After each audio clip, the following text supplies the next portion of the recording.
হযরত ইউসুফ আলাইহিস সালাতু ওয়াস সালামের ঘটনা আপনারা জানেন। আল্লাহ পাক একটা সূরা দিয়েছেন, সূরা ইউসুফ। ইউসুফ আলাইহিস সালামের 10 ভাই, তারা মিলে ইউসুফ আলাইহিস সালামকে একটা কুয়ার ভিতরে ফেলেছিল, ফেলে নাই? কুয়ার ভিতরে ফেলেছিল।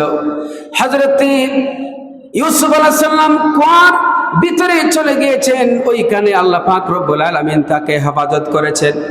10 ভাই তারা মনে করেছিল ইউসুফ কুয়ার ভিতরে পড়ে সে মারা গিয়েছে, কিন্তু আল্লাহ পাক রব্বুল আলামিন আল্লাহর পয়গম্বরকে কিভাবে হেফাজত করেছেন। যেই মুহূর্তে ফেলে দিয়েছে, আল্লাহ পাক জিবরাইলকে বললেন, জিবরাইল তাড়াতাড়ি করে চলে যাও, আমার নবী ইউসুফের 10 ভাই কুয়ার ভিতরে ফেলে দিয়েছে, আমার নবী ইউসুফ যেন এই কুয়ার ভিতরে না মারা যায়, তার জন্য কোনো কষ্ট না হয়, তাড়াতাড়ি করে গিয়া তুমি তাকে সাহায্য করো।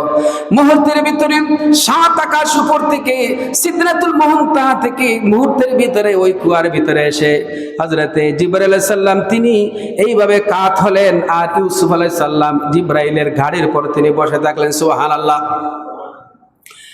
এরপরে আল্লাহ পাক রব্বুল আলামিন ইউসুফ আলাইহিস সালামকে ওই কুয়া থেকে নাজাত দিয়া, মুক্তি দিয়া আল্লাহ পাক মিশরের সিংহাসনে প্রেসিডেন্ট বানাইয়া দিলেন। বলেন সুবহানাল্লাহ।